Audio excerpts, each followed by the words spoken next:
Hi, Mitch, Argon here with CalNeva Realty. I'm going to take you through a question I get asked a lot by my agents, which is, how should I evaluate a new lead source? What would work well for me? What makes good financial sense? Let's spend a few minutes talking about that.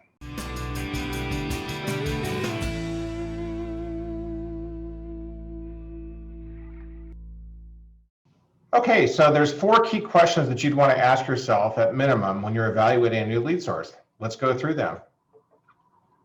Number 1, is it cost effective?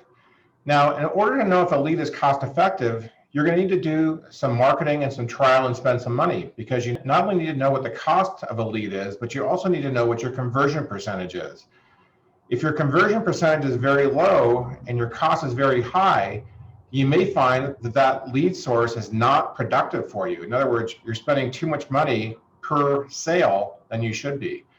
So you're going to need to spend some money, test the leads, see what kind of a conversion rate you get over a period of time, probably 4 to 6 months, and then make a decision as to what is your cost per lead, what is your cost per sale, and is it cost effective?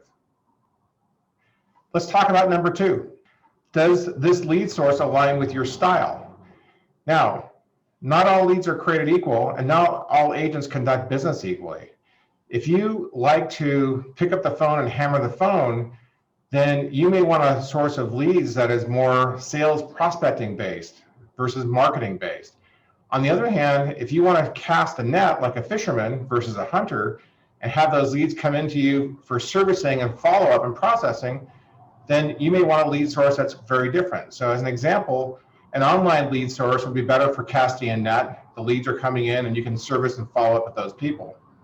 If you're going to be going after in more of an aggressive sales position, leads, and you want to convert them on the phone with sales calls, then perhaps expired listings or for sale by owner listings or for sale by owner potential clients would be the way to go.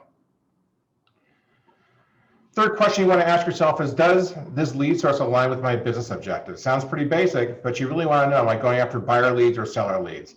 Am I going after leads in a specific geography like a zip code, or am I going after leads in the entire marketplace that I'm in? You want to make sure you're asking these questions of whoever's trying to help you or sell you the lead source, because that's ultimately going to determine whether these leads line up with you and how you work. The last question is the lead source scalable? So you've got to think about leads based on the actual cost of the lead, but you've also got to think about some lead sources require more time of yours than others. For example, an open house is going to require a lot of your time to develop leads, versus an online lead source would require very little if you're paying for those leads, because they're coming whether you're actually working them or not at that moment.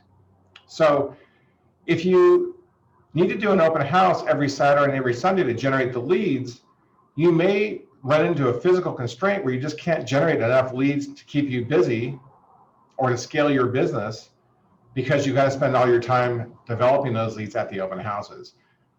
On the contrary, an online lead source, for example, you can turn up the volume on your marketing expenses and what you're paying and increase your lead flow without taking a proportionate amount of your time away from trying to generate those leads.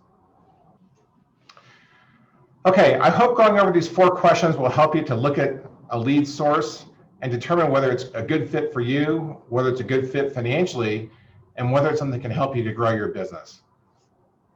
Have a great day. Thanks for tuning in.